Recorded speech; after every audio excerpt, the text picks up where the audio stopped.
Hi everyone, my name is DINA Helen Essoka, former senior superintendent of police. I'm currently based in Canada as a private licensed investigator and a cybersecurity and AI consultant. I'm here today to talk about a trending topic. We all have been watching and listening to several opinions regarding Professor Maurice Kamto's speech in Paris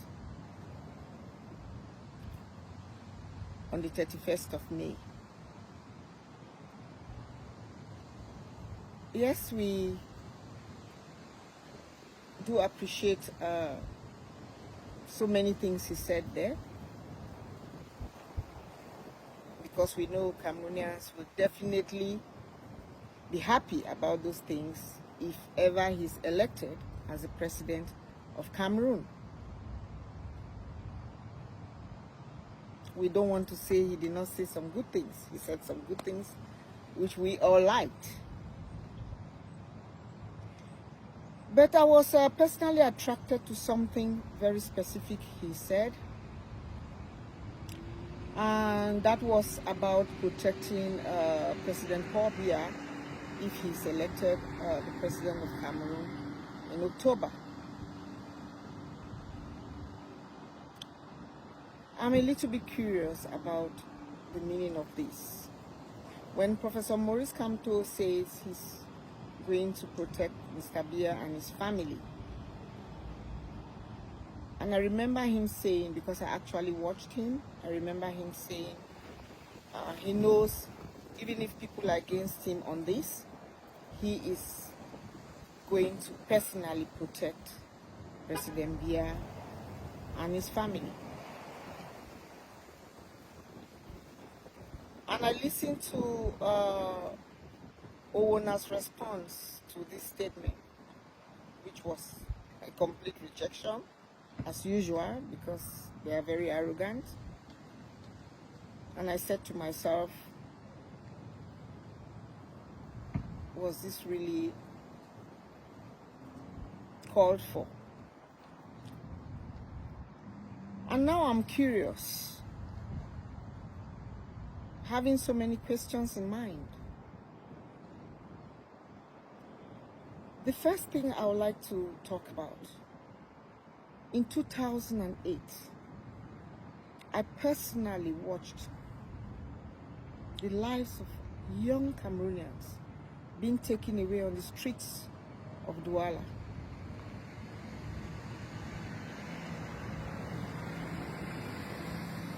Because there was a protest against the system. And to this day, nothing has been said about it.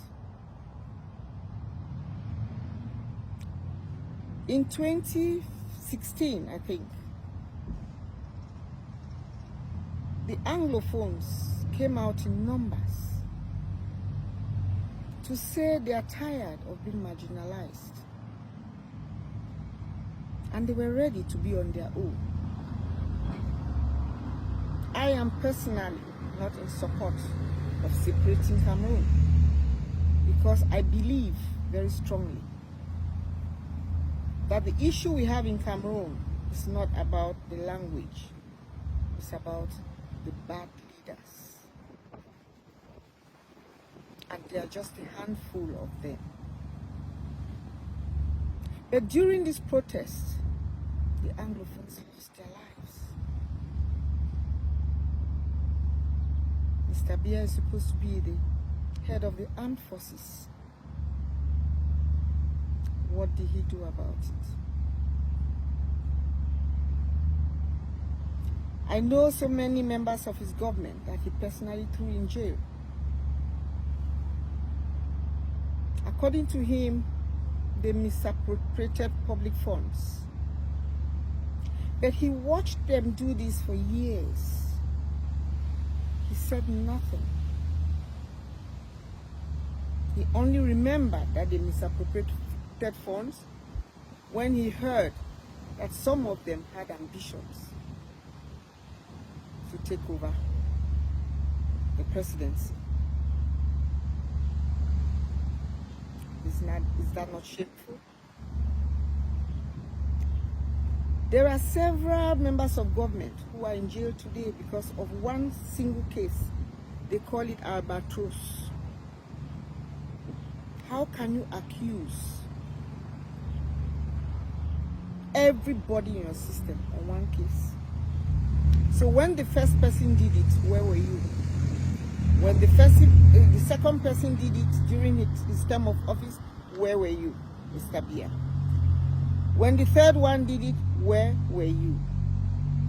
You come in several years after to throw them in jail and make their families miserable.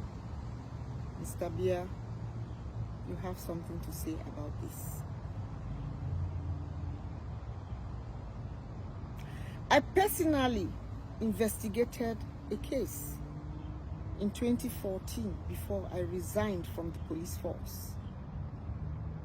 That case was instructed by the Delegate General for National Security through his Inspector General, Dumdongo. They authorized me to carry out that investigation where more than 200 hectares of land that was given by the government to the Fako indigenes was misappropriated by the local administrative authorities, protected by the Director of Civil Cabinet at the time, Belinga Ebutu, or Mebutu, whatever. But because Belinga was involved, the Delegate General for National Security decided to suppress my initiative. Meanwhile, he had authorized this case. He not only suspended me, he took away my salary for close to 15 months, leaving my family in pain, poverty, hunger, and stress. My appointment is not from the Delegate General. I am appointed by the President of the Republic of Cameroon. He's the authority of my appointment. And so I wrote to this President Paul Biya, who is supposed to be the authority of my appointment.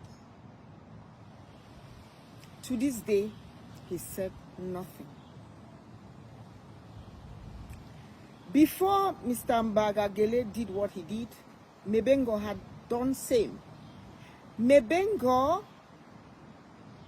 when he failed to make me sign a document that I wasn't supposed to sign because he wanted to regularize a situation, he equally suspended me and suspended my salary for months. And when I wrote to the President of the Republic, he did nothing. Mebengo is supposed to be a relative to this President of the Republic. Whether relative by blood or relative by relationship, but he's a relative. Is that the person you would like, or are those one of the people you would like to support or protect when you are elected, Mr. Maurice Kamto? I'm just asking, I'm just curious.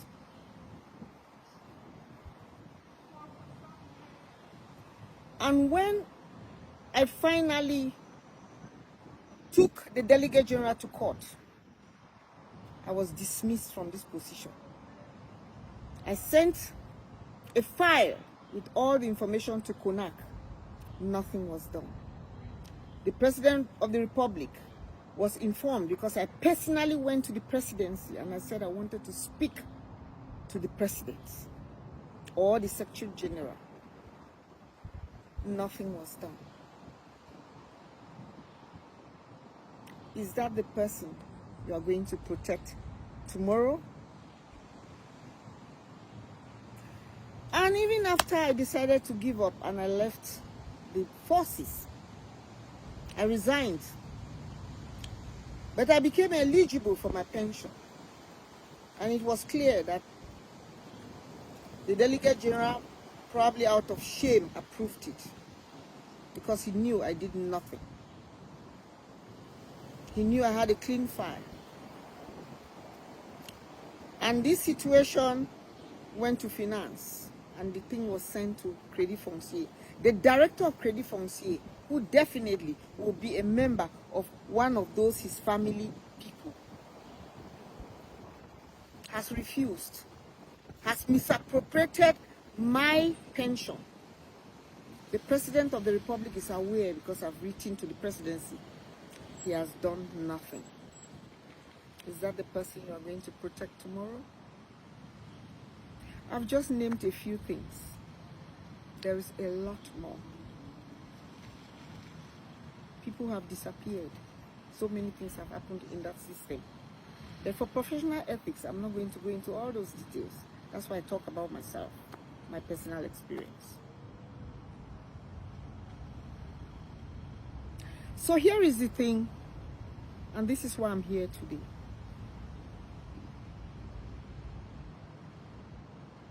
As a committed member of Lily Park, with my leader, Professor Franklin Yamsi, he may change his mind tomorrow and decide to protect the President of the Republic, President Biya. But personally, DINA Helen Essoka, I will not. I will not protect Mr. Biya. Mr. Biya has a responsibility to respond to all these questions that I have for him. Age is not a barrier. Age does not take away criminal responsibility. He is the head of state, the head of the armed forces. And his silence has made it clear that he's in support of every action that has been taken upon the people of Cameroon. We are here as a member of Lily Park. We are here not to fight the opposition. We have not come to fight the opposition. We have not come to say we can work without you. We have come to say, join us. We have come to open your eyes to know that because of the experience we have with the system, you can never, I mean never, win the elections in Cameroon with the current regime. I want to emphasize on this point that no opposition will win the election in Cameroon with the current regime. They are prepared. Do you see them agitating? They don't agitate because they know where the issue lies. They know where the secret is. And they are going to apply it at the appointed time. But we have come up and we are saying elections will not throw a dictator out. Elections will not throw a regime that is deep-rooted for 43 years out. We must mobilize as one people. We must mobilize as a country and stand up and say, enough is enough. We would not want this regime to continue after October. So I'm calling on all Cameroonians. For those who are saying, Biya is old. I heard this before. It is not only Professor Maurice Kamto who has said it. A presidential candidate, Mr. Gwet, also said he is ready to protect Mr. Biya. But I want to remind you guys that it's not going to happen. This is not happening anytime soon. Mr. Biya will face the law. Nobody is above the law. He's going to respond to all of these issues. And his family will respond wherever we find them guilty. It's not going to be what they call règlement de compte. There is no règlement de compte coming up. We are going to look at the elements involved. All elements with criminal responsibility. We are going to look at everything and everybody who is involved, who is responsible criminally, family or no family, will be judged. And that is what is going to happen. If no one wants to judge him, I have questions for him. He must respond. If I don't do it, my grandchildren will do it. All I know is Lily Park has come to call every other person to open your eyes to know that nobody's winning the election and that we can only work as one person to bring down this regime, this 2025. So stop the distraction, stop the emotions, stop the agitations. Focus on the essential things. We have one enemy, and that is the regime, the current regime in Cameroon. Thank you, and have a great day.